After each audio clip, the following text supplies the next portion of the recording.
mga unnecessary picks and this is a good positioning coming from them. Pero hindi! Moist is ready for that. Si Dre. Si Dre, ika nga ni Boss Zooms dito. Ang tindi na pinapakita dito ng Waze. And very good pickoffs coming out from the side of LFO here. Just dominating the pistol round dito sa ating laban. Ulti now, I think major issues in terms of taking duels, pero good take on Clyde dito, pero nabasag siya dito. Kenoid still trying to fight. Alam natin siya ang nakasama nung nakaraang tournament, pero ito na. Yan yung sinasabi natin dito, and di sila napilay, buddy! Napilay! Ay! Yun nakakupo! Pagkatapos mapilay, mga kaibigan, inubos! May nagpapaparil dito, bilan yun ng wheelchair! Hindi na makakalakad to mamayang round! Parang lituhin na lang yung kalaban. Maraming kalaban, pero ito, maraming kalaban dito sa may bandang top mid. Takes a kill, Clyde with the double kill! Grabe ang pagkabante niya dito, pero follow up with his teammates. Talaga sumasama yung mga kampe niya para i-trade kung sakaling mamatay dito si Clyde. Pero no trades needed dito kasi Clyde able to get that double kill. And right now, OT now, hindi na nila alam kung saan sila pupunta dahil naawat yung initial push nila. And Clyde, triple kill? The Wonder Kid. The Wonder Kid is showing some skills here on this match. Talagang mainit. Ito guys, si Clyde, napakabait na bata nito sa mga talagang siya, down to earth siya. And yun din sabi ni Zooms. Na-interview natin si Zooms eh. Sabi niya, si Clyde daw yung minsan pinaka-mature pa sa kanila. Pero ito na nga si Zooms. Biglang kuya. Mukhang nagpatumba nga sila ng isang miyembro pa. And the backstab dito. Mukhang lumalaban pero hindi si Zooms. Si kuya bagong gupit ako. Ipapakita ko sa camera to, buddy. Sayang. Look forward. So, talagang isa-isa lang, Kuya Marcoy. Takes out Donkey Donkey. Assist na lang muna dito. Pero ito, mukhang delikado nangyari dito. Still, the trade is good here for Clyde. Takes the kill dito, pero nagkapalitan. Alam natin dito, I think kailangan maganda yung mga shots dito. Like Nafu, nakuha niya yung shot niya dito. So it's now a 3v2. Still doable. Backstab and Yazoo. Kailangan nilang kumuha ng mga sarili ng mga ice na kills dito. Pero yung mga angles na tinake nila dito, hindi pabor sa kanila. And right now, inaabantehan sila dito. Pero the respectful play, Kuya Marcoy, kailangan nila to. Yung disiplinadong laro. At ayan, Zooms with the crouch play, able to take him out. Kasi alam naman natin, iniingatan! Dalawang smoke para sa Maida. Dalawang smoke para insulto, buddy. Nahirapan, hindi nakapag-pick si Zooms. Wala, back mo na siya. Ang kapal lang usok.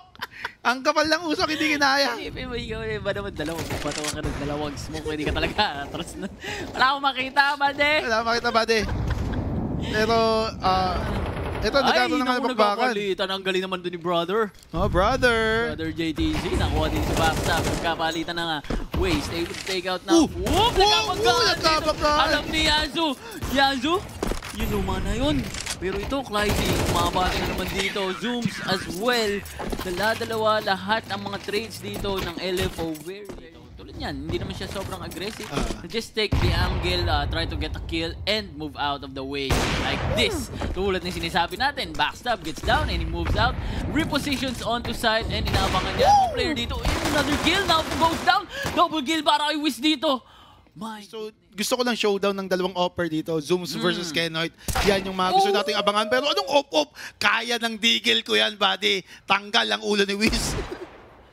Direct fight, no? Gusto mong makita dito against Zooms and Kenoid as offers of their own team. Gusto niya, yun nga din eh. Siyempre, pag side take. And isa, napatumba na kagad si Kenoid dito. 1 minuto pa ang kailangan nilang malaro dito. Ang pwede nilang laruin towards this round, kailangan nilang makita. Wait, kita yung tuhod, buddy! Grabe, anipis ng tool! Ano yung mga sikreto talaga yung pag-apak sa basurahan dito. Pero Clyde once again with a double kill. Dito, triple kill na para sa kanya. It's all down to Nafu. Siya na lang ang natitira. Grabe naman I think sobrang proud ng tatay ni Clyde na si JMX dito. Parehas silang FPS player, buddy eh. Ang ganda ng... mula season 1 Clyde is doing it, buddy. And now it's a 3-man push coming from Demat. Mukhang quadra kill, Kuya Marcoy. Quadra kill para kay Clyde dito. Score, Kuya Marcoy. 7-0. Yung Nostra kaninang umaga. Medyo parang pinapatunayan. May pinapatunayan yung tropa natin. Oo, and...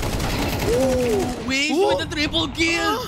Dalawa na lang ang natitira. Backstab and Kenoid. I think this team is really dominating this tournament. We are going from not playing the rounds, the games kanina. Pero kuha kaya ni Wisdom kill na to. Still doable. Ulo naman nakikita pero trying to trade here. Waste makes a wrong mistake dito. Wrong mistake ang body, maling-mali. Sa paglabas sa connector, pero still, man advantage for looking forward dito. Ay! JTZ talaga. Nakita ko na naman yung spray ng JTZ, naiinis na naman ako sa'yo. Naasar talaga ako pag nakigame, di ba pare? Yun talaga, sabi nila, hindi daw nila hayaan na magkaroon sila ng opening sa mga kalaban nila. Kaya lagi silang may disiplina. And speaking of that kind of strategy, si Waze daw lagi ang nagko-control sa mga tao. Oh my goodness! The flick shots coming out to JTC. Tries to get the first guy, pero yung second guy, yung nadali niya dito, pero nagkakapalitan na ng bala dito. Flash comes in, then smokes. Pumapasok na rin dito, nagkakapalitan. Triple box.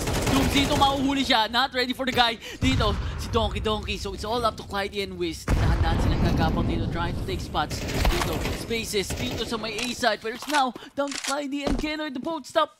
Star players na mga tropa natin, and Clyde comes out on top. Clyde talagang may pinapatunayan dito kay Marcoy. JTC yung MVP natin nakaraang tournament. Pop. Natin kung mas tatamaan, pero nagkamali dito. Nabasag yung smoke. Waste gets down. Kailangan na dumiretso sa short dito. Takes the spot. Yazoo nagkapalitan dito, pero JTC with the trade. Ang bilis na mga pangyayari. The last on position ni Wiz. Tol, tinuturo niya yun sa slim body. Tinuturo niya yun sa slim. Hindi nakinig. Oo. Hindi nakinig yung ano. Hindi binasa sa akin. Hindi kayo nanonood sa slim ko. Hindi nyo tuloy alam kung nasan ako. Shot coming out from Smoops and Kuya Marcoy. Pero, as you can see, this is their second game of the day and the first game ng LFO. So, technically, ang nagpapainit dito yung LFO dapat. Oo, kasi wala silang nalarong laro kanina eh. Pero, hindi. Sabi nga natin, hanggang 13 yung round, tol. Yung side ng Otinaw dito, tol, ano lang yan, kalma mo Rhino lang muna. Eto, siguro, hindi na sila magbibigay ng shot dito, pre.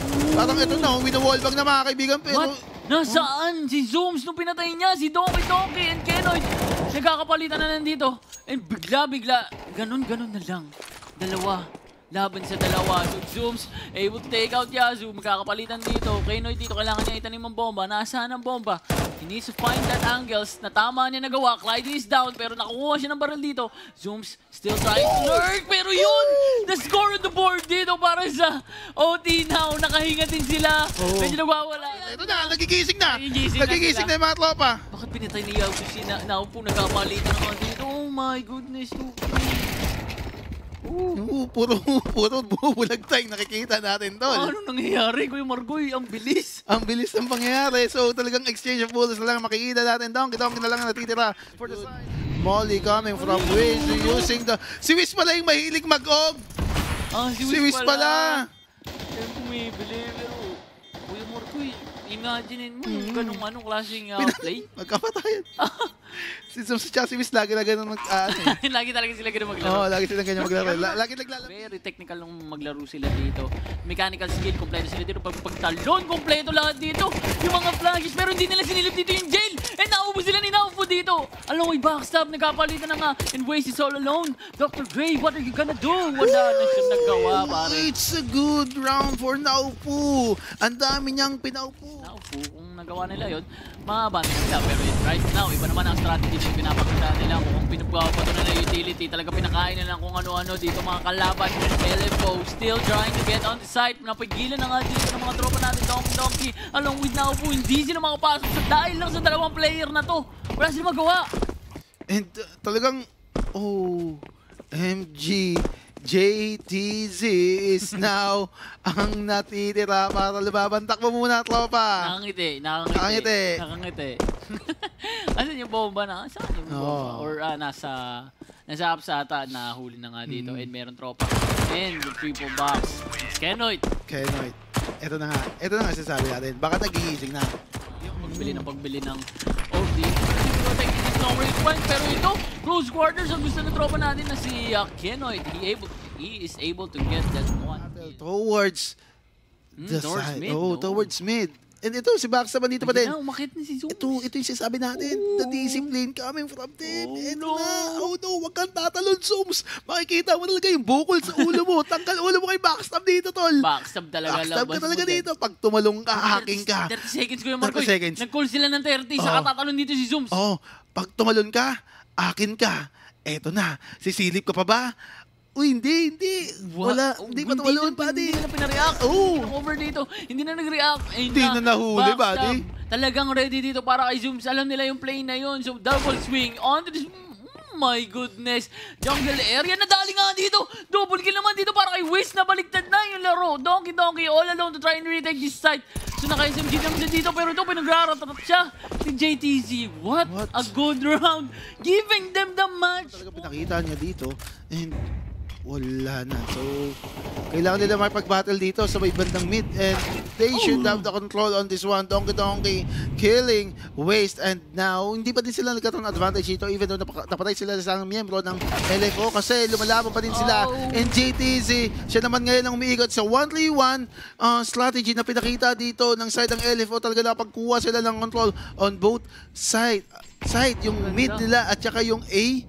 Talaga nakuha nila ng libre lang, ganun lang. Eto na ata. Kung dito magtatapos ang LFO, sila na dito diretso sa ating semifinals bukas na laban. And medyo, ito na, nakakabigay na talaga. Hindi na pala semifinals yun, finals na pala yun. Iba pa yung finals sa grand finals ha. Kahit ayun na nga, Kuya Marcoy, pasok na ang LFO dito sa atin.